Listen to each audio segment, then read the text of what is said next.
Hello everyone, welcome back to another video. I am Shoma.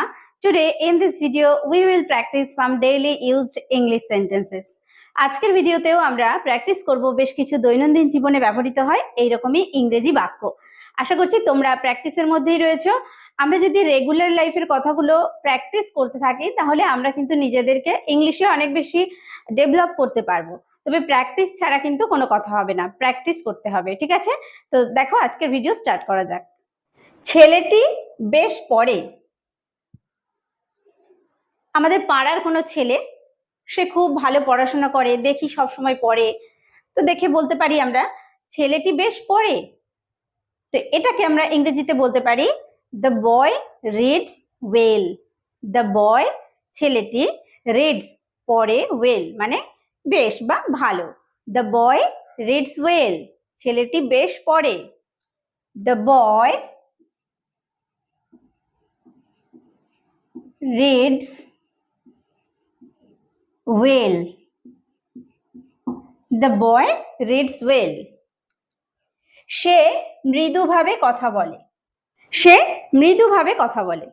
কোনো মেয়ের কথা আমরা বলছি যে মেয়েটি বেশ মৃদুভাবে কথা বলে, বেশ ভদ্র মেয়ে, ভালো মেয়ে, তো সে মৃদুভাবে কথা বলে। এটাকে আমরা ইংরেজিতে বলবো কি, সে স্পিক্স জেন্টলি। জেন্টলি মানে ভদ্রভাবে বা মৃদুভাবে, নম্রভাবে, সেটাকে আমরা বলবো জেন্টলি। সে স্পিক্স জেন্টলি, সে মৃদুভাবে কথা বলে। she speaks gently. she speaks gently, সে মৃদুভাবে কথা বলে। তিনি আমাদের খুব ভালোবাসেন।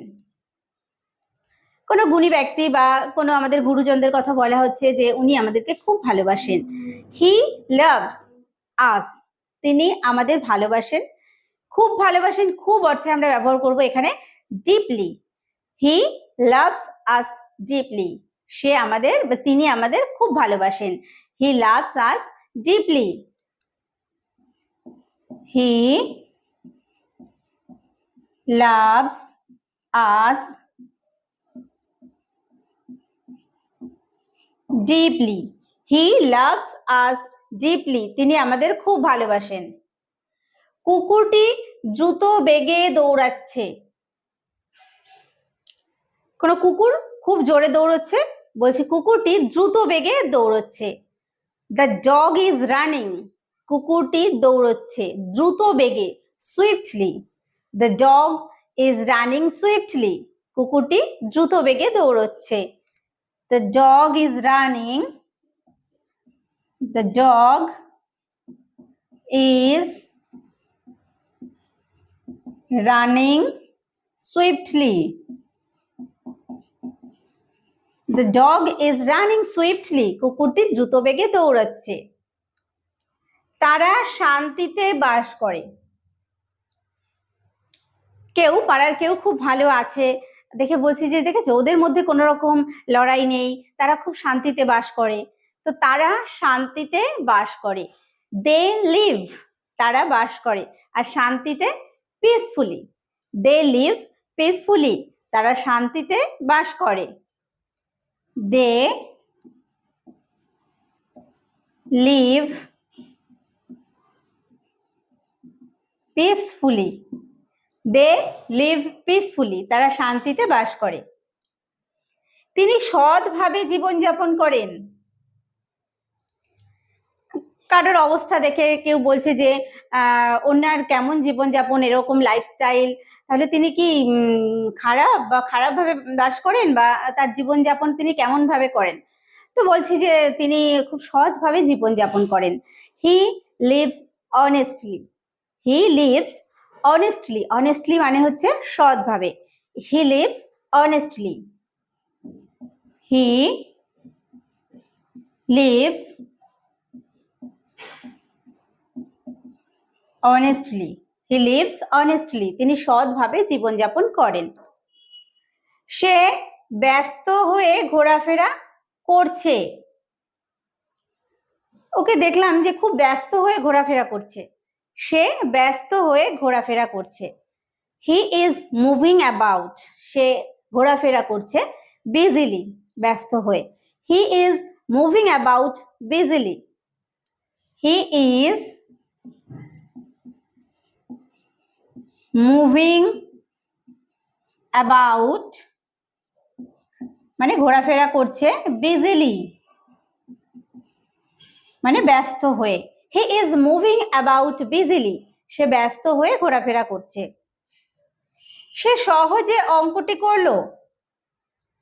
আরে তাকে আমি একটা কঠিন একটা অঙ্ক দিয়েছিলাম, ভেবেছিলাম করতে পারবে না, কিন্তু সে সহজেই অঙ্কটি করলো। তাহলে এটাকে আমরা ইংরেজিতে বলবো he did the sum easily.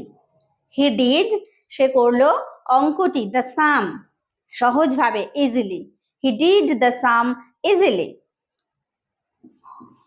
He did the sum easily, সে সহজভাবে অঙ্কটি করলো। He did the sum easily. সে রোজ এখানে আসে। বলছে আরে ওকে দেখি যে এখানে ঘুরঘুর করছে, কি ব্যাপার? বলছে জানি না, সে তো রোজ এখানে আসে। সে রোজ এখানে আসে। He comes here daily. He comes here daily, সে রোজ এখানে আসে। He comes here daily. He comes here daily, সে রোজ এখানে আসে। আগামীকাল ছুটি। বলছি আগামীকাল কোনো কাজ নেই বা আগামীকাল অফিস নেই, আগামীকাল ছুটি। It's a holiday tomorrow. It's a holiday tomorrow, আগামীকাল ছুটি। It's a holiday tomorrow. It's a holiday tomorrow, আগামীকাল ছুটি। সে গতকাল মুম্বাই গিয়েছে। কোন একজনের কথা কেউ জিজ্ঞেস করছে সে বাড়ি আছে কিনা, তার বাড়িতে একটু যাব দেখা করতে। তো বলছি যে না, সে গতকাল মুম্বাই গিয়েছে। He left for Mumbai yesterday. He left for Mumbai yesterday, সে গতকাল মুম্বাই গিয়েছে। He left for Mumbai yesterday.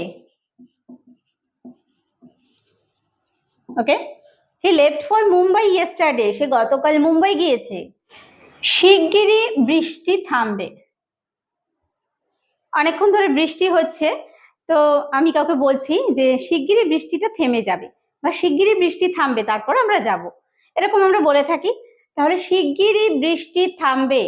The rain will stop soon. The rain মানে বৃষ্টি, উইল স্টপ থামবে, সুন মানে তাড়াতাড়ি বা শিগগিরই। তাহলে the rain will stop soon, তাড়াতাড়ি বৃষ্টি থামবে বা শিগগিরই বৃষ্টি থামবে। The rain will stop soon. The rain will stop soon. সে শিগগিরই ফিরবে। কারোর কথা বলছি, সে কোথাও গেছে, তো সে শিগগিরই ফিরবে। হি উইল রিটার্ন মানে সে ফিরবে, সুন তাড়াতাড়ি বা শিগগিরই। হি উইল রিটার্ন সুন, সে শিগগিরই ফিরবে। He will return soon. He will return soon, সে শিগগিরই ফিরবে। এখানে অপেক্ষা করো। কারোর কথা বললাম যে সে শিগগিরই ফিরবে, তাহলে তার জন্য হয়তো আমরা বলছি অপেক্ষা করো, এখানে অপেক্ষা করো। এটাকে ইংলিশে বলবো ওয়েট হিয়ার। ওয়েট হিয়ার, এখানে অপেক্ষা করো। Wait here. ওয়েট হিয়ার, এখানে অপেক্ষা করো। কখনো মিথ্যা কথা বলো না। আমরা বাড়িতে শেখাই বাচ্চাদেরকে যে এটা করো না, ওটা করো না, তার মধ্যে এটাও আমরা শেখাই, কখনো মিথ্যা কথা বলো না। Never tell lies. নেভার মানে কখনোই নয়, সেই অর্থে আমরা ব্যবহার করবো নেভার টেল মানে হচ্ছে বলা, লাইজ হচ্ছে মিথ্যে কথা। তাহলে নেভার টেল লাইজ, কখনো মিথ্যা কথা বলো না। Never tell lies, never tell lies. আরো পরিশ্রম করো, কোনো কাজে যখন কেউ সফল হচ্ছে না, বারবার চেষ্টা করছে, তখন তাকে আমরা আরো উৎসাহ দেওয়ার জন্য আমরা বলে থাকি যে আরো পরিশ্রম করো, নিশ্চয়ই হবে, আরো পরিশ্রম করো। এটাকে ইংলিশে বলবো ওয়ার্ক হার্ডার, ওয়ার্ক হার্ডার, আরো পরিশ্রম করো। ওয়ার্ক হার্ডার, আরো পরিশ্রম করো, ওয়ার্ক হার্ডার। তাড়াতাড়ি তাড়াতাড়ি করো, কোথাও যাব, রেডি হচ্ছি, তো কাউকে বলছি যে আরে তাড়াতাড়ি করো না হলে দেরি হয়ে যাবে, তাড়াতাড়ি করো, মেক হেস্ট, মেক হেস্ট। বা বলতে পারি হারি আপ, হারি আপ, দুটোই আমরা বলতে পারি। মেক হেস্ট, তাড়াতাড়ি করো, মেক হেস্ট। বা বলতে পারি হারি আপ, হারি আপ। এত তাড়াতাড়ি করো না, কোনো কাজ, কোনো ভালো কাজ করতে যাচ্ছে, এত তাড়াহুড়ো করো না বা এত তাড়াতাড়ি করো না, ধীরে ধীরে করো বা মাথা ঠান্ডা রেখে কাজটা করো, এরকম আমরা বলে থাকি। এত তাড়াতাড়ি করো না, don't be in such a hurry, don't B মানে হয়ো না, ইন সাচ আ হারি মানে এত তাড়াতাড়ি করো না, তাহলে don't be in such a hurry, don't be in such a hurry, don't be in such a hurry, এত তাড়াতাড়ি করো না। একজন করে ঘরে প্রবেশ করো, ক্লাসরুম হতে পারে বা যেখানে লাইন বাই লাইন মানে এক একজন করে প্রবেশ করতে হয়, তো সেখানে এই কথাটা বলা হয় যে একজন করে ঘরে প্রবেশ করো। এটাকে ইংলিশে বলা হবে এন্টার, মানে হচ্ছে প্রবেশ করা। Enter the room one by one, enter the room ঘরে প্রবেশ করো, ওয়ান বাই ওয়ান মানে একজন করে, enter the room one by one, enter the room one by one, okay, enter the room one by one, একজন করে ঘরে প্রবেশ করো। পড়া মুখস্থ করো, তোমার পড়া মুখস্থ করো। Get your lessons by heart, get your lessons by heart, by heart মানে হচ্ছে ভিতর থেকে পড়া, তার মানে হচ্ছে মুখস্থ করা।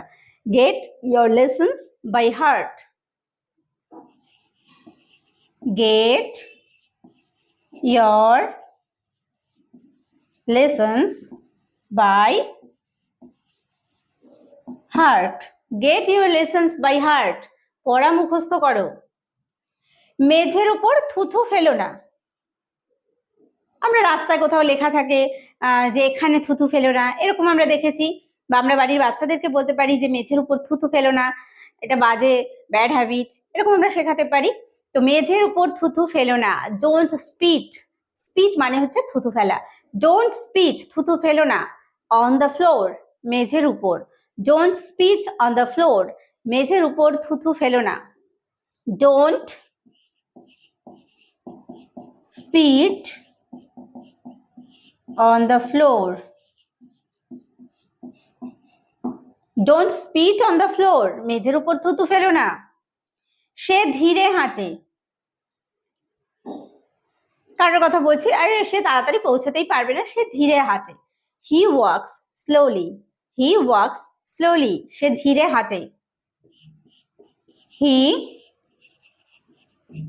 walks slowly, he walks slowly সে ধীরে হাঁটে।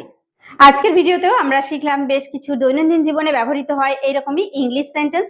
আশা করছি ভিডিওটি হেল্পফুল হয়েছে, আর ভালো লাগলে অবশ্যই একটা লাইক কমেন্ট করতে ভুলো না, আর বন্ধুদের মধ্যে শেয়ার করে দিও। ভিডিওটি শেষ পর্যন্ত দেখার জন্য প্রত্যেককে থ্যাংক ইউ। দেখা হবে নেক্সট ভিডিওতে।